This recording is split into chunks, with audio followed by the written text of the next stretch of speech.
नमस्कार जी, उत्तर प्रदेश उत्तराखंड देख रहे हैं आप। आपके साथ में हूं दिव्या तिवारी। सबसे पहले आप सभी को सावन के पहले सोमवार की हार्दिक शुभकामनाएं। तो पवित्र सावन मास की शुरुआत आज से हो गई है और इस दौरान शिव मंदिरों में भीड़ होने के साथ ही कावड़ यात्रा का भी आगाज हो गया है। कावड़िए अपनी अपनी कावड़ उठाकर निकल पड़े हैं और जिसको लेकर प्रशासन ने भी सुरक्षा के कड़े इंतजाम किए हैं। जगह जगह पर सुरक्षा कड़ी कर दी गई है और कावड़ यात्रा बेहद ही पुण्यदायी तीर्थ यात्रा मानी जाती है, जो भगवान शिव के भक्तों के लिए बहुत महत्व रखती है।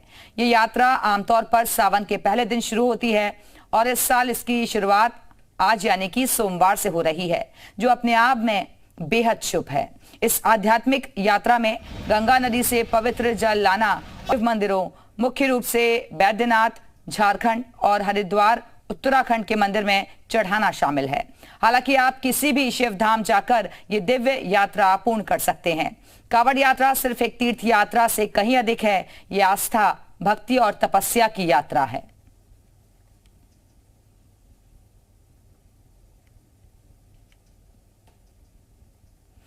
तो सावन का पहला सोमवार है आज। जगह जगह मंदिरों में भारी भीड़ नजर आ रही है। ये अलग अलग मंदिरों की तस्वीरें आप देख रहे हैं। 12 ज्योतिर्लिंगों की तस्वीरें आपकी टेलीविजन स्क्रीन पर हैं, जहां बाबा के जयकारे गूंज रहे हैं। हर कोई अपने अपने तरीके से उन्हें प्रसन्न करने में लगा हुआ है। अलग अलग कार्यक्रमों का आयोजन हो रहा है और भारी भीड़ को देखते हुए प्रशासन की तरफ से भी सुरक्षा के पुख्ता इंतजाम हैं। सोमनाथ, मल्लिकार्जुन, महाकालेश्वर, ओमकारेश्वर, महाराष्ट्र की तस्वीरें आप देख रहे हैं, त्र्यंबकेश्वर, ये 12 ज्योतिर्लिंग जिनके दर्शन आज हम आपको करवा रहे हैं। तो हर तरफ भक्ति, आस्था और श्रद्धा नजर आ रही है और सावन के महीने का अपना विशेष महत्व है। सोमवार से इसकी शुरुआत हो रही है और ये भी बेहद खास हो जाता है, क्योंकि कहा जाता है कि सावन का दिन भगवान शिव को बेहद ही प्रिय है और इसीलिए भोले को प्रसन्न करने के लिए लोग अलग अलग चीजों से अभिषेक कर रहे हैं, उन्हें नमन कर रहे हैं। चाहे बच्चे हों, बुजुर्ग हों या फिर महिलाएं हों, हर कोई अपनी अपनी तरीके से आस्था प्रकट कर रहा है। तो सावन का पहला सोमवार और जिसकी शुरुआत आज हो गई है और इसके साथ ही कावड़ यात्रा का भी आगाज हो गया है। पवित्र नदी से जल लेकर कावड़िए अपने अपने गंतव्य तक जाते हैं और वहां शिवालयों में फिर उस जल को चढ़ाते हैं।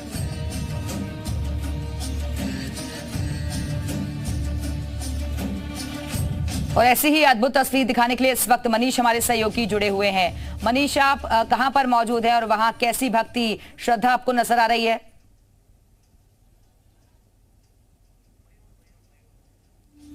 ठीक है, मयूर शुक्ला इस वक्त हमारे साथ जुड़े हुए हैं लखनऊ से। मयूर, अगर आप तक आवाज जा रही हो तो आप कहां पर मौजूद हैं और वहां पर कितनी भक्ति नजर आ रही है भक्तों में?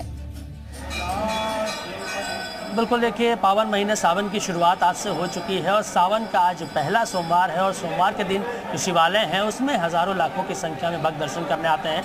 लखनऊ का सबसे प्राचीन मनकामेश्वर महादेव मंदिर, जहां पर इस वक्त हम मौजूद हैं, और सुबह से ही 4 बजे से जब से कपट कपाट मंदिर के खुले हैं तब से यहाँ पर हज़ारों की संख्या में भक्त पहुँचे हुए हैं, लाइन लगी हुई है। ये तो मंदिर प्रेमाइसेस के अंदर की तस्वीर हम आपको दिखा रहे हैं, लेकिन मंदिर से दूर तक कम से कम 1 किलोमीटर लंबी लाइन लगी है और सुबह से ही भक्त यहाँ पर भगवान भोलेनाथ के दर्शन करने के लिए पहुँचे हुए हैं। और ये जो मंदिर है लखनऊ के बिल्कुल मध्य में मौजूद है और मनकामेश्वर महादेव मंदिर के बारे में कहा जाता है कि इस मंदिर में जो भी मनोकामनाएँ मांगी जाती हैं वो ज़रूर पूरी होती हैं। भगवान लक्ष्मण ने यहाँ पर मनकामेश्वर महादेव मंदिर की स्थापना की थी और सबसे पहले अपने भक्तों को हम मनकामेश्वर महादेव मंदिर की जरा दर्शन भी करवा देते हैं। आप देख सकते हैं सुबह से लगातार जो है यहाँ पर रुद्राभिषेक और जलाभिषेक चल रहा है। तमाम भक्तगण जो है वो अंदर पहुँचे हुए हैं और लगातार जो है भक्तों का जो तांता है वो यहाँ पर लगा हुआ है और बड़ी संख्या में, हज़ारों की संख्या में, हम कहेंगे कि बहुत लंबी लाइन यहाँ पर हमेशा से मौजूद रही है दर्शन करने के लिए और दर्शनार्थी हैं। और जो यहाँ की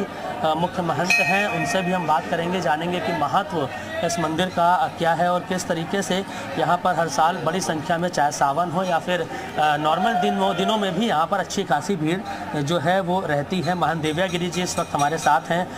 देवयागिरी जी, आज सावन का पहला सोमवार है, बड़ा महत्व है आज के दिन का, भक्तों के लिए क्या कहना चाहेंगे? जी, क्योंकि सावन का प्रारंभ ही सोमवार से हो रहा है, तो निसंदेह आज के पूजन अर्चन या उपासना से विशेष जो श्रद्धालु हैं, भक्त हैं, जिस विशेष कामना से वो पूजन करेंगे वो अवश्य ही पूर्ण होगा। और वैसे भी शिवलिंग जब आप पूजित करते हैं तो समस्त प्रकार के आपके कष्ट दूर होते हैं, रोग दूर होते हैं। आज के दिन अगर आप मात्र एक लोटा जल ही चढ़ाएंगे तो भी आपको उतना ही पुण्य प्राप्त होगा जो नाना प्रकार के आप द्रव्यों को चढ़ाते हैं। एक लोटा जल चढ़ाइए, अगर इतनी भीड़ भाड़ और उसमें है तो आप मात्र उनके दर्शन करके भी उतना ही पुण्य लाभ ले सकते हैं। क्योंकि मनकामेश्वर महादेव मंदिर लखनऊ का सबसे प्राचीन मंदिर है। प्राचीन काल से भगवान लक्ष्मण ने इसकी स्थापना की थी, ऐसा माना जाता है। यहाँ के महत्व क्या है महंत जी, और कहाँ से लोग आते हैं दर्शन करने? देखिए, अगर ऐतिहासिक उस पे जाएं तो भी ये बहुत प्राचीन है, विशालता पे जाएंगे तो भी बहुत ही विशालता में इनका स्वरूप है।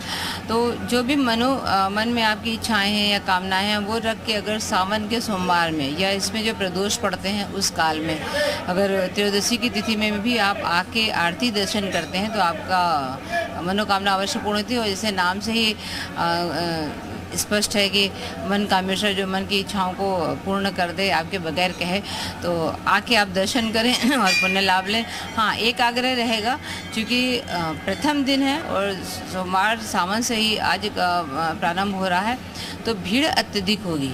तो बच्चे या महिलाएं या छोटे बच्चे या अशक्त जो नहीं लाइन में लग सकते हैं वो ना आए, वो लाइव दर्शन करें। आरती के समय जो रात में 8 बजे होगी, आप उस पर भी दर्शन कर सकते हैं और पुण्य लाभ ले सकते हैं। देखिए, खास व्यवस्था भी की गई है कि जो बच्चे हैं या बूढ़े हैं, क्योंकि लाइन बहुत लंबी है, भीड़ बहुत ज़्यादा है, तो जो लोग लाइन में नहीं लग सकते, भीड़ में नहीं आ सकते, तो वो घर से लाइव दर्शन भी कर सकते हैं, जिसकी व्यवस्था मंदिर में फ़िलहाल जो है वो की गई है। तो लगातार हम आपको अपने जो दर्शक हैं उनको लगातार दर्शन करवा रहे हैं। मनकामेश्वर महादेव मंदिर की जो भी मनोकामनाएं यहाँ मांगी जाती है वो ज़रूर पूरी होती है। सिर्फ लखनऊ से ही नहीं, आसपास के जिलों से भी भक्त यहाँ पर मनकामेश्वर महादेव में दर्शन करने के लिए पहुँचते हैं। तो मनकामेश्वर मंदिर में लोग मन्नतें लेकर पहुंच रहे हैं और कहा जाता है कि यहाँ पर मनोकामना पूरी होती है।